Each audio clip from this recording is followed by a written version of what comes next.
Hi, NCRT, Grade 12, Chapter 12, Aldehydes, Ketone, Carboxylic acids உடைய book back questions பார்த்துட்டு இருக்கோம்.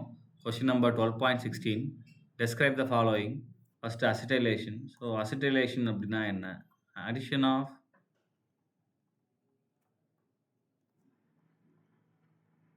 acetyl group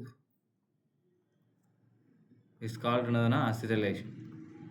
இதுக்கு நான் மற்றதுக்கு நான் வந்து டைப் பண்ணி வச்சுருக்கேன். இதுக்கு நான் எழுதிடுறேன். ரைட். ஸோ யூஸ்வலாக நம்ம இதுக்கு என்ன யூஸ் பண்ணுவாங்கன்னா அசிட்டிக் ஆன்ஹைட்ரைடு இல்லைனா அசிடைல் குளோரைடு நமக்கு யூஸ் பண்ணுவாங்க. ரைட். ஸோ ஃபிடல் கிராஃப்ட்டும் it's one of the kind. அப்போ வேறு என்ன இருக்குது அப்படின்னா நம்ம ஆல்கஹாலில் கூட பண்ணலாம். இப்போ நம்ம அதை தான் பார்க்க போகிறோம். இப்போ C2H5OH இருக்குது. அண்ட் இதில் வந்து நான் இப்போ ஒரு அசிடைல் குரூப்பை இன்ட்ரடியூஸ் பண்ண போகிறேன். இந்த presence of and weak base pyridine. அப்போ என்ன ஆகுனா இதுலேருந்து நமக்கு என்ன ஆயிரும், HCl வெளியே போயிடும். Right. And it will form C2H5O C double bond O CH3. Right. So நமக்கு என்ன ஃபார்ம் ஆகும் அப்படின்னா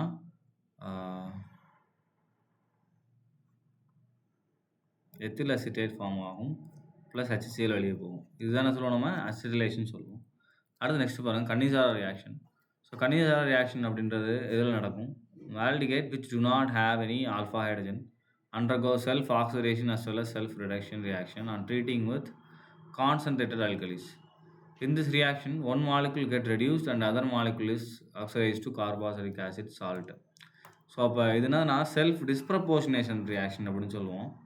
டிஸ்ப்ரப்போர்ஷனேஷன்னா ஒரே ஆட்டமே ஆக்சிடைஸும் ஆகும் ரெடியூஸும் ஆகும். ஸோ அப்படி தான் சொல்லுவோம் டிஸ்ப்ரப்போர்ஷனேஷன் சொல்லுவோம். அதே மாதிரி தான் இங்கே டிஸ்ப்ரப்போர்ஷனேஷன் ஒரே காம்பவுண்டே ஆக்சிடைஸும் ஆகுது ரெடியூஸும் ஆகுது. ரைட். அதில் ஆல்ஃபா ஹைட்ரஜன் இருக்கக்கூடாது. இப்போ பென்சால்டிகேட் நம்ம எடுத்துக்கலாம். இப்போ பென்சால்டிகேட் நான் 2 டைம்ஸ் எடுத்துக்கிறேன். ஸோ இது பென்சால்டிகேட் இதை 2 டைம்ஸ் எடுத்துக்கிறேன்.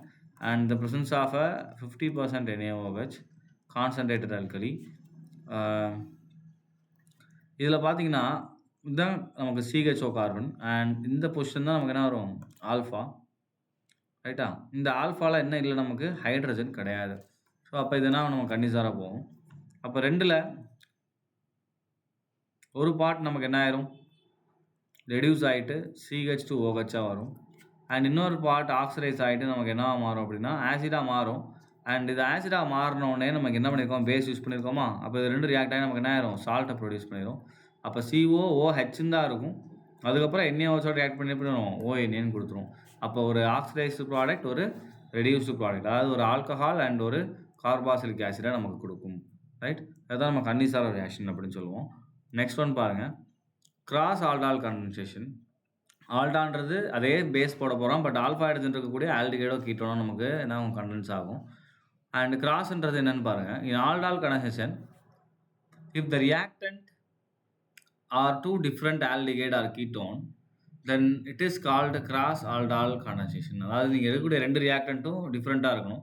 இப்போ நம்ம போன தடவை கன்னிசாராவில் பார்த்தீங்கன்னா ரெண்டுமே பென்சால்டிகைட் எடுத்தோம் இல்லையா, அந்த மாதிரி அதுலேயுமே நம்ம 2 வேறு வேறு எடுத்தோம்னா அதை கிராஸ் கன்னிசாரான்னு சொல்லுவோம். அண்ட் இங்கே பார்த்தீங்கன்னா ஆல்டாலில் cross the reactants condense alpha hydrogen atom then it is gives a mixture of 4 product. இப்போ ரெண்டுலேயுமே நமக்கு ஆல்ஃபா ஹைட்ரஜன் இருக்குது, 2 டிஃப்ரெண்ட் ஸ்பீசிஸ்லேயுமே நமக்கு 4 ப்ராடக்ட்ஸ் கிடைக்கும். உதாரணத்துக்கு இங்கே பாருங்கள், CH3 C double bond OH and CH3 C double bond O CH3. So 2 different compound எடுக்கிறேன் அண்ட் ரெண்டுலேயுமே ஆல்ஃபா ஹைட்ரஜன் இருக்குது. ரைட். ஸோ இங்கேயும் ஆல்ஃபா ஹைட்ரஜன் இருக்குது, பட் இங்கேயும் நமக்கு என்ன இருக்குது, ரெண்டுமே ஆல்ஃபா தான், ஆல்ஃபா ஹைட்ரஜன் நமக்கு இருக்குது. அப்போ இதில் 4 ப்ராடக்ட் வரும். என்னென்ன ப்ராடக்ட்ஸ்னா ஃபஸ்ட்டு செல்ஃப் காண்டென்சேஷனில் 2 ப்ராடக்ட் வரும். ரைட்டுங்களா. அதாவது இது கண்டென்ஸ் ஆகக்கூடியது செல்ஃப் காண்டென்சேஷன் சொல்லுவோம். ரைட். அதில் நமக்கு 2 ப்ராடக்ட், இதில் ஒரு ப்ராடக்ட் வரும். ஃபஸ்ட்டு இதுக்கு நமக்கு என்ன வரும்னா CH3 CH CH2 CHO ஒரு அசிட்டால்டிகைட் இன்னொரு அசிட்டால்டிகைடோட செல்ஃப் கண்டென்ஸ் ஆகுது. அண்ட் ஒரு அசிட்டோன் இன்னொரு அசிட்டோனோட செல்ஃப் கண்டென்ஸ் ஆகுது. ஸோ CH3 இங்கே திரும்ப CH3 இங்கே CH2 C double bond O CH3. So இதுதான் ப்ராடக்ட்டு.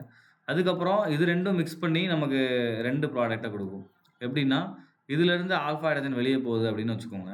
அப்போ நமக்கு இதில் ப்ராடக்ட் பார்த்திங்க அப்படின்னா இந்த இடத்துல H, இங்கே தான் நமக்கு OH ஆயிரும். அண்ட் இங்கே CH2 C double bond O CH3 வரும். இப்ப இங்க இருக்க ஆல்ஃபா வெளிய போகுது மெக்கானிசம் படி பார்த்தீங்கன்னா, இது மேல தான் மைனஸ் வரும். ஸோ இந்த மைனஸ் இந்த COல நமக்கு அட்டாச் ஆயிரும். அண்ட் அந்த CO நமக்கு என்னவா மாறிரும்? OHஆ மாறிரும். ஸோ அப்ப இங்க ப்ராடக்ட் பார்த்தீங்கன்னா, CH3 OH அண்ட் இங்க பார்த்தீங்க அப்படின்னா, CH2 CHO அப்படின்னு வரும். ரைட்? அண்ட் இங்கலாம் நமக்கு டீஹைட்ரேஷன் போலாம். ஸோ இங்க நமக்கு என்ன ஆகும்? டீஹைட்ரேஷன் போகும். இங்கேயும் நமக்கு டீஹைட்ரேஷன் போகும். அண்ட் இங்க போய் நமக்கு எல்லாத்துலயுமே நமக்கு டீஹைட்ரேஷன் பாசிபிலிட்டி இருக்கு. நம்ம டீஹைட்ரேஷன் போடாம என்ன பண்ணிட்டோம்? 4 ப்ராடக்ட் எழுதியிருக்கோம். ரைட்? ஆல் இதுதான் கிராஸ்ன்னு சொல்லுவோம். 2 டிஃபரண்ட் ஸ்பீஷிஸ மிக்ஸ் பண்ணும்போது நமக்கு என்ன ஆகும்? 4 டிஃபரண்ட் ப்ராடக்ட்ஸ் நமக்கு கிடைக்கும். புரொவைடட் 2லயுமே ஹைட்ரஜன் இருக்கிற பட்சத்தில. அப்படி இல்ல, ஒரு இதுல ஆல்ஃபா ஹைட்ரஜன் இல்ல, ஒரு இதுல ஆல்ஃபா ஹைட்ரஜன் இருக்கு அப்படின்னா, அது 2 கிடைக்கும். ஒண்ணு செல்ஃப் கண்டன்சேஷன், இன்னொன்னு என்னது? கிராஸ்ல வரக்கூடிய ப்ராடக்ட். ரைட்? ஸோ நெக்ஸ்ட் பாருங்க டீகார்பாக்சிலேஷன். டீகார்பாக்சிலேஷன் அப்படின்னா, removal of CO2 by using soda lime. So soda lime அப்படின்னா என்னதுன்னா, 3:1 mixture of NaOH and CaO. Calcium oxide போட்டு மிக்ஸ் பண்ணுறோம் டீகார்பாக்சிலேஷனில். இதுக்கு ரியாக்டன்ட் பார்த்தீங்கன்னா, நம்ம ஒரு ஆசிடோடைய சால்ட்டு தான் நம்ம எடுத்திருப்போம். இந்த மாதிரி CO- அண்ட் Na+. அண்ட் இதில் சோடா லைம் ஆட் பண்ணுறோம். NaOH and the presence of CaO heat பண்ணுறோம். இப்போ என்ன ஆகும்னா, இந்த NaO இருக்கு இல்லையா? ஸோ இந்த NaO அண்ட் இந்த CO2 இந்த Na இதெல்லாம் சேர்ந்து நமக்கு என்ன வெளிய போயிரும்? Na2CO3 வெளிய போயிரும். அண்ட் இந்த H நமக்கு என்ன ஆயிரும்? நமக்கு இந்த CH3ல ஆட் ஆயிரும். ரைட்? ஸோ அப்ப ஆன்சர் பார்த்தீங்கன்னா, நமக்கு CH4 பிளஸ் Na2CO3 அப்படின்னு வரும். ரைட்டுங்களா? ஸோ ஹைட்ரோ கார்பன் பிரிப்பரேஷன்லயே நம்ம டீகார்பாக்சிலேஷன் பார்த்திருப்போம். ரைட்? ஸோ எல்லாத்தையுமே நம்ம டிஃபைனும் பண்ணியாச்சு. அண்ட் அதுக்கான ஒரு எக்ஸாம்பிள் நம்ம குடுத்தாச்சு. Thank you.